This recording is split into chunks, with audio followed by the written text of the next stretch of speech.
Hey cinephiles, DeadMedia here. Welcome back to Couch Kernels. Today I was thinking we could talk about wellness. In seriousness though, wellness is important whether it be physical or mental.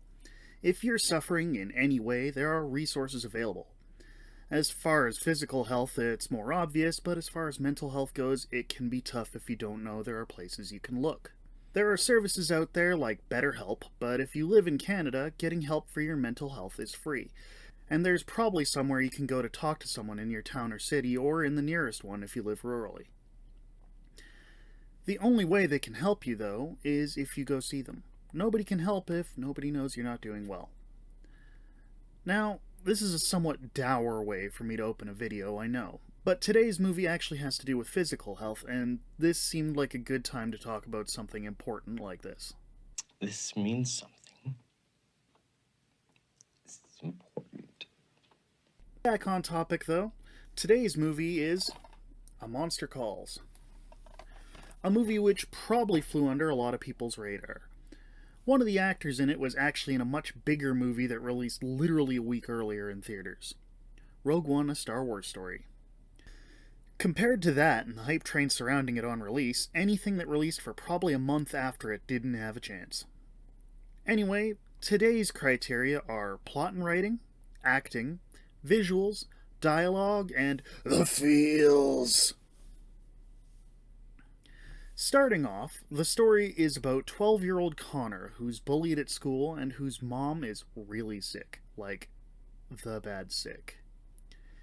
Inadvertently, Connor conjures a monster from the nearby yew tree, who Connor believes is there to help him. Every night at 12:07, which is probably where it got its title in French, which Google tells me translates to a few minutes after midnight, the monster visits Connor, but Connor is confused when the monster doesn't offer him help, but rather insists on telling him tales.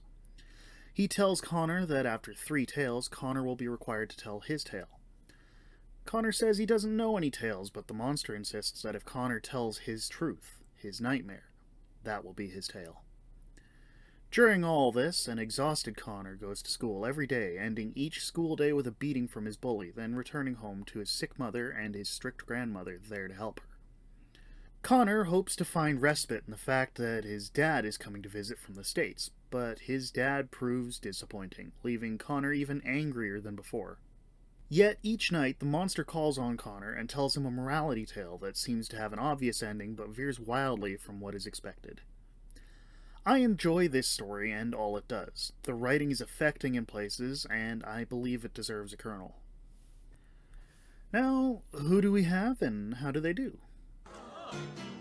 I tip my hat to you! I do just that! Bum, bum, bum, bum.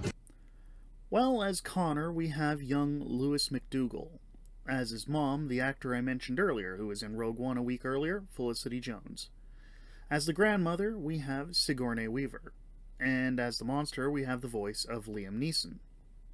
Stacked cast for a smaller release. McDougall does brilliantly as a sad yet angry boy trying to hold it together as his world falls apart around him. Jones plays well as his very sick mother, still trying to shield him from life and also help him to deal with all the emotions he's feeling in the moment. Weaver is wonderful as always, playing the seemingly stern and strict grandmother who softens as the movie goes on, trying to deal with the illness of her daughter. And on top of that, this movie is set in England, and Weaver's accent only slips once, for 2 words. Finally, we have Neeson as the monster, providing a voice that's both soothing and powerful. I mean, by this point, he'd already been allegorical Jesus a few times, so it fits. With such impressive performances by all, I think we can give them a kernel. Now, the first thing I want to ask with the visuals is, when was the last time you saw opening credits outside of a Bond movie? So we start in these opening credits. Because this has them, and they're not unpleasant to look at either. Other notable things visually include the makeup. Makeup is extremely effective, with the bags under Connor's eyes showing his exhaustion, and his mom's makeup leaving her face suitably gaunt. Monster is CG, but even though this movie was more of an independent piece, it doesn't look bad. Not perfect, of course, but not completely out of place either. And the tales the monster tells, the visuals for these are gorgeous. Oh my God! I'm gorgeous! I would play a video game that looked like that for no other reason than its presentation.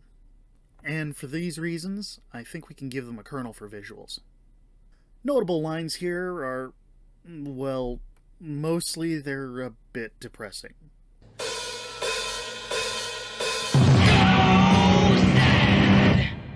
Even out of context.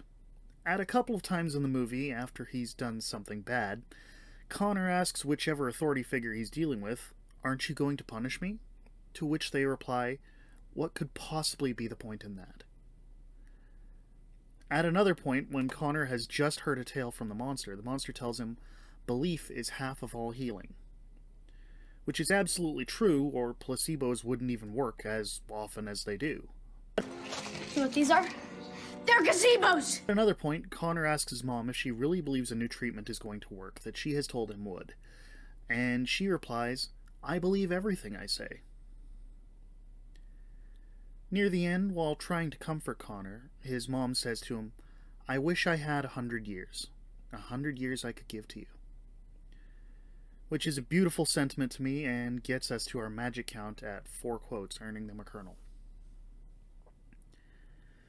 So, I called this next criteria the feels because I didn't know what else to call it. But I want you guys to know this movie can be extremely hard to watch for some, especially those who have gone through the same sort of loss, but it's also not just manipulative, throwing the loss out there for cheap tears. This movie drags it out of you, having you go through the loss at a painful pace along with Connor. And it also makes sure you see the mom at several points in the movie where it could have just done a cheap reveal at the end, but I don't know that it would hit anyone the same that way. And so, for the feels, since it hits hard and crushes you a bit over time, rather than just trying to manipulate you in the end scene, I think we can give them a kernel. Now let's tip out our bucket and see what we have.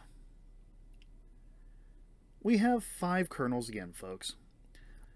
I adore this movie, but the few times I've watched it, I've been blindsided and left sobbing for the bulk of the final third of the movie, like it's targeted directly to me. Stay on target. We're too close. Stay on target.